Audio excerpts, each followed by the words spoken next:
Hello everyone, SB Architects here. Today I want to show you how to create photorealistic forest ground floor in Twinmotion. In order to achieve something like this, you need to know very important tips, because there will be lots of Quixel Megascan library and materials. With these materials and libraries, we need to organize them and use very carefully. After modeling this scene, we are going to, of course, take render. And of course, for rendering, lighting setup is very important. I will show you what are they, how we are going to set up a photorealistic render scene, and much more. But before beginning the tutorial, I would just like to ask you to like this tutorial. It's going to help this channel with YouTube algorithms to rise the channel up, and I suggest you to subscribe if you want to see similar tutorials like this. Alright then, without any further ado, let's get into the tutorial. Alright, here we are in Twinmotion, and in the Twinmotion we will see our starting base. We can see the base setup from the right top of the window. Let's click this folder and hit delete. We don't need it.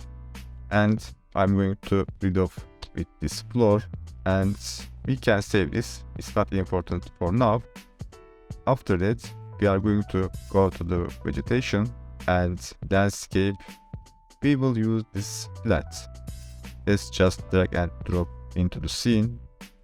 And once we achieve this, before beginning the modeling process, I will click this ambience, and we will see these details under the exposure settings. If we click this triangle, we can uncheck this exposure compensation. With that, auto exposure will be turned off. And once we have this, we can increase the exposure, and now we have a still lighting intensity. Okay, once we have done this, we are going to place some models from the Megascan, and we will click the 3D Assess. In the 3D Assess, we will use Nature and Rock. In the Rock, since we are going to create a forest scene, we will use multi-rock models. Before using this, you are going to click this arrow. First you download. After downloading them, you can use them. Once you have downloaded, you can just drag and drop your model. I'm going to rotate the model, or you can just change some position. I want to see the model clearly.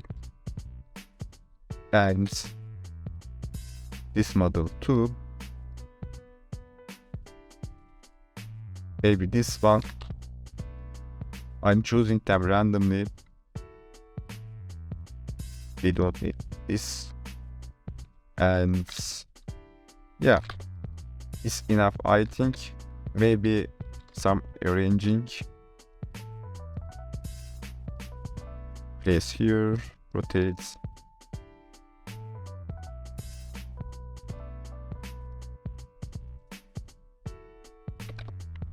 Okay,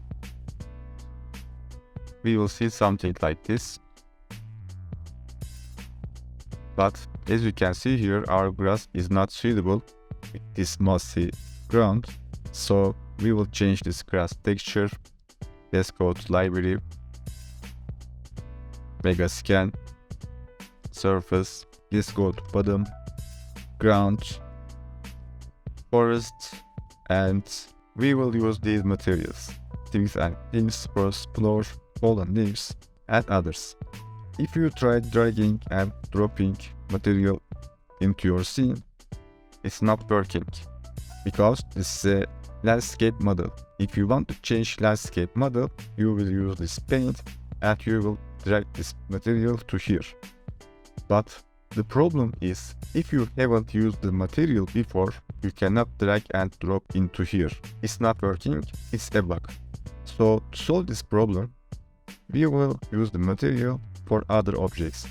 For instance, you can go to objects and you can place some sphere, and you can go back to the Megascan.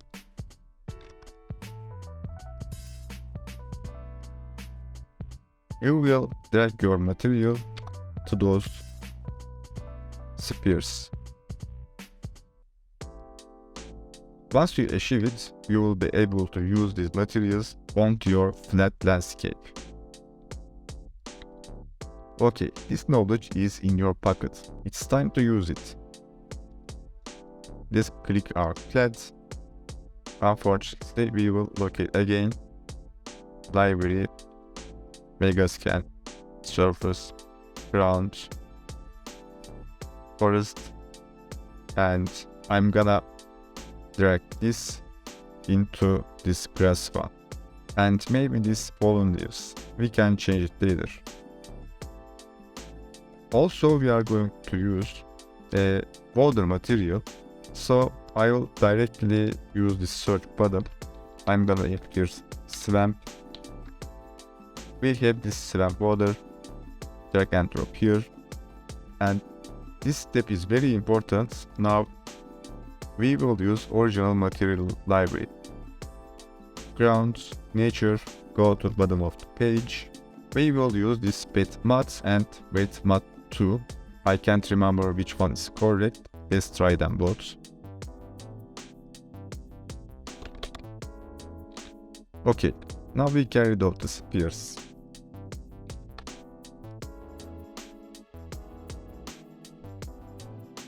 Now we will play around with this topography with sculpting tools. Under the landscape, we can see our paint and sculpt. We have different options here. We have raise, dig, smooth, noise, and flatten. We're gonna use raise for now. We can change the diameter and increase the intensity.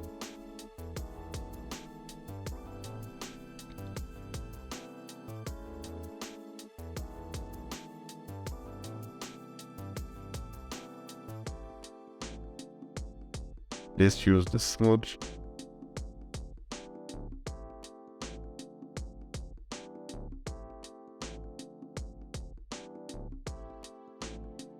Yeah, not bad. Now we will determine our puddle area. Let's click paint and select storm water. If you look at the diameter, you will see it's 10 meters. I don't want to make such a big puddle. I will decrease this one. Maybe here.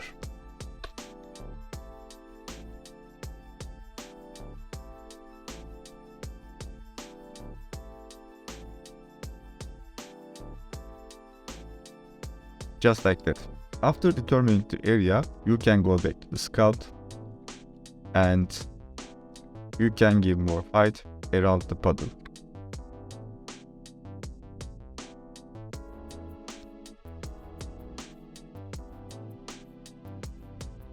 If you accidentally click your swamp,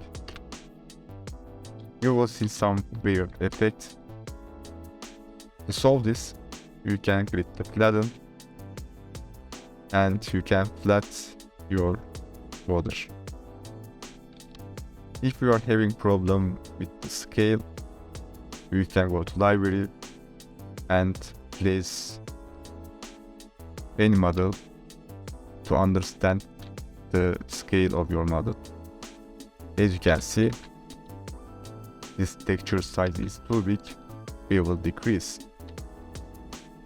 So let's click our flat landscape and click paint. We will click this first and change the texture scale.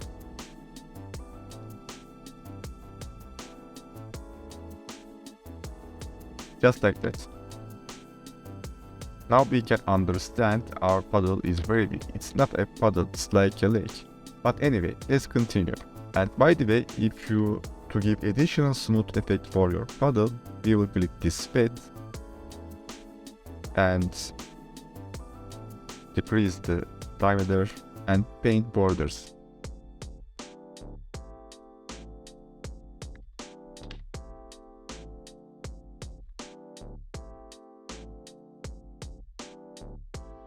For the other part, we can use fallen leaves. We can change the texture from here, brush texture.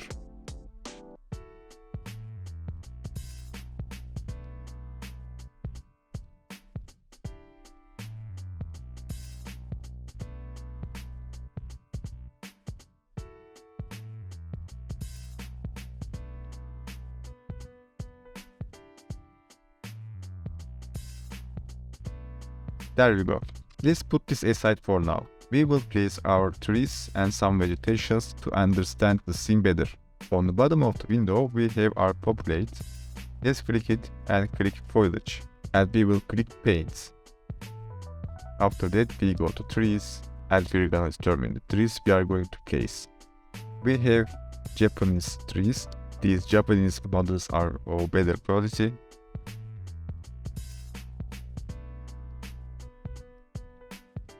And maybe some pine.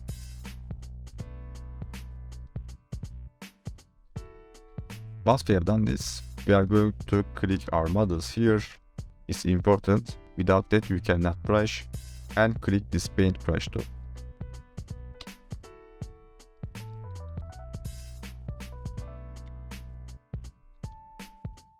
There we go. This step is important. If you think they are too green, you can change their color. If they will be too green in your renders, they will decrease your render quality at the final.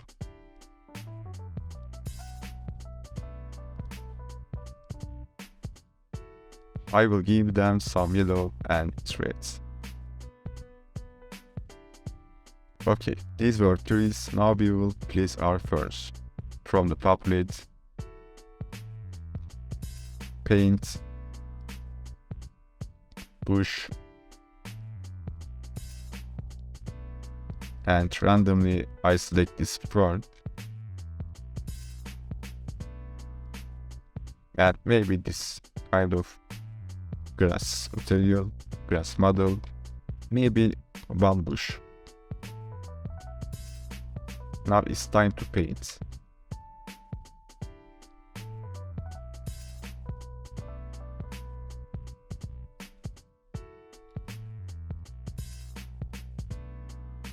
We will add some rag also.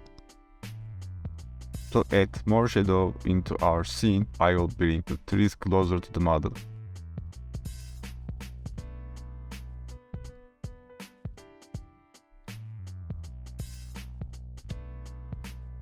They are too big, maybe we can reduce their size from the edge. Yeah, just like this. And for the others, we can give more edge. Now we will place our miscellaneous vegetation models. We will use Twinmotion Native.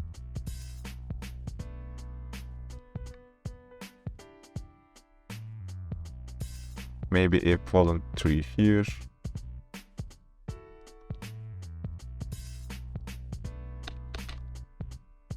Wood piles. Stumps. Dead trees.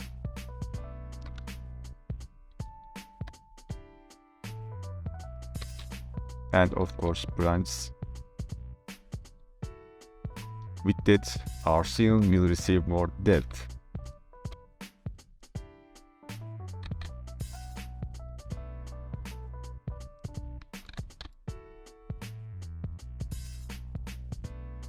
Also, rocks are important.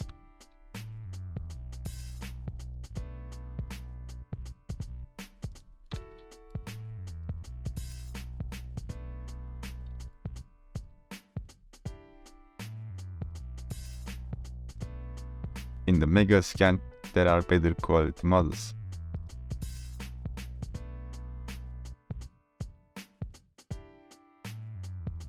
For instance, we have some boulders here. Let's download and try. This one, maybe this one. This model looks good too. Alright, we have downloaded our models and let's just drag and drop into the scene.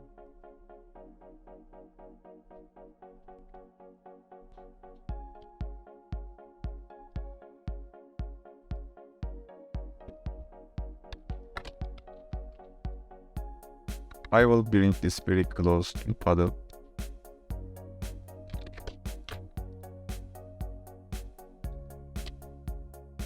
Well met, you can go now.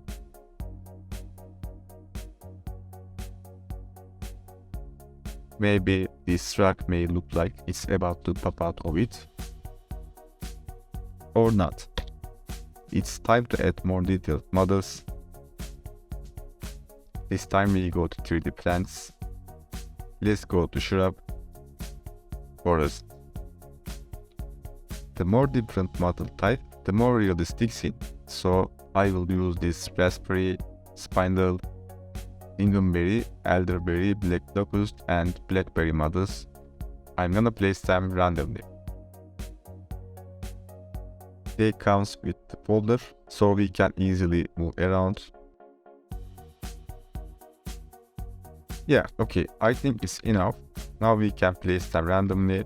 The easier way of doing that, we will click the name from here and we hit the shift and we directly click the place where we want to place our model. And as you can see, it's going to replace the point you click.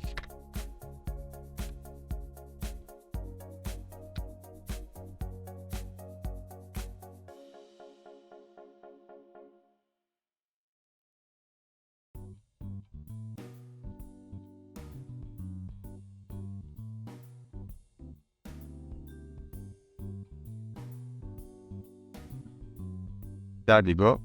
Now we can place some ground vegetation from the ground cover. Let's try those.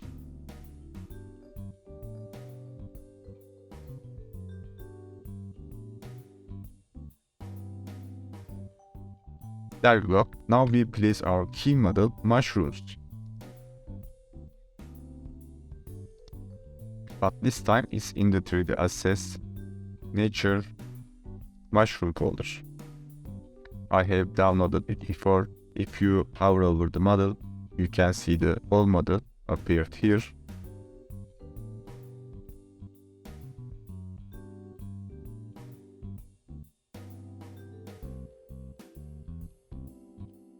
There we go.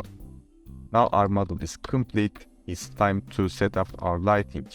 To achieve it, of course, we are going to use HDRI from the library HDRI Environments, Skies, Morning and Afternoon maybe. This gonna be overcast scene. I will use this one, version 19. Let's just drag and drop. As you can see, it's very dark. If you are directly rendering this, you can start to set up the lighting, but if you are going to use path tracing, you will starting to setting up after you click the path tracing tool. And I have clicked the path tracing, and now I can go to the exposure, increase the exposure. I want to see the sky clearly, so to achieve it, let's click the HDRI environment, increase the intensity. The key point is seeing the sky, just like this. And of course, to see clearly to the ground, we will activate the sun. It's under the global lighting, click details, and now it's 0. Let's make it 5. And once you issue this, of course, you can increase your exposure setting.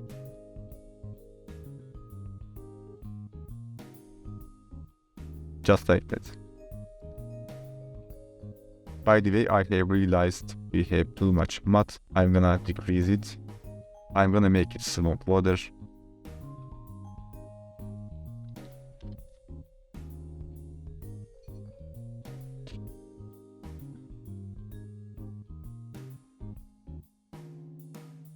As you can realize, I have deactivated the path tracing, although the lighting is gone. But now it's very dark. It's hard to work with this setting, so you can increase your lighting intensity here too. As you can see, I'm activating the path tracing. Exposure are still same, but sun intensity changes. So that means I will not touch the exposure setting, but I will change the sun intensity and ambient value affects the HDRI environment too. Just like this. Now I can look clearly.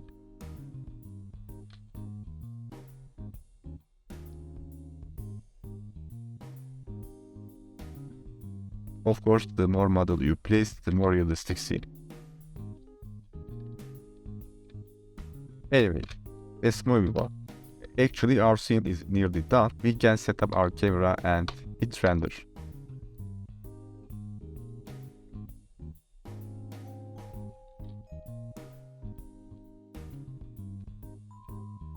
I'll change the sun position. I want to see the sun reflecting on the water. So we click ambience again. And we change the rotation of the sky dome.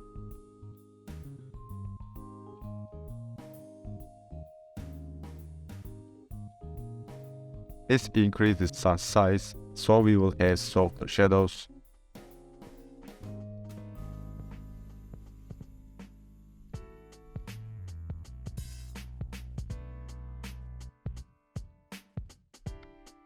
We don't have enough vegetation here, let's duplicate them. Just like that.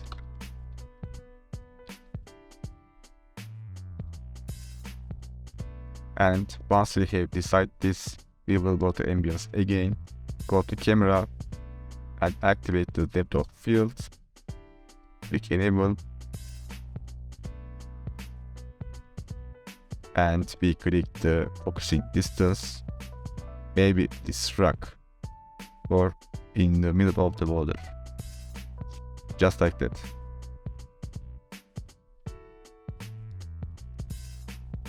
We can change the contrast to see the shadows brighter. There we go. Change white balance.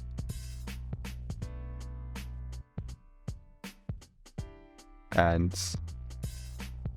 from the camera, go to camera effects and change the vignette effect.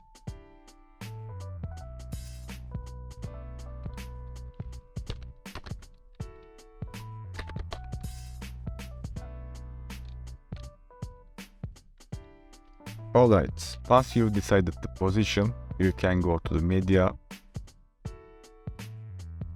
and click add image.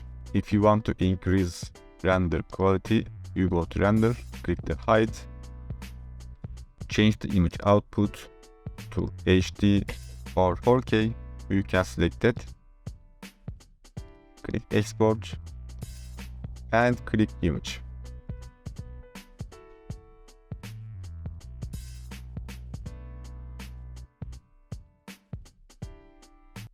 Alright, these are what you get in the end. I hope you have enjoyed with the tutorials. I hope you have learned something new. If you like the tutorial, please hit the like button. Do not forget to subscribe. Thank you for watching. Until next time, have a nice day. Bye.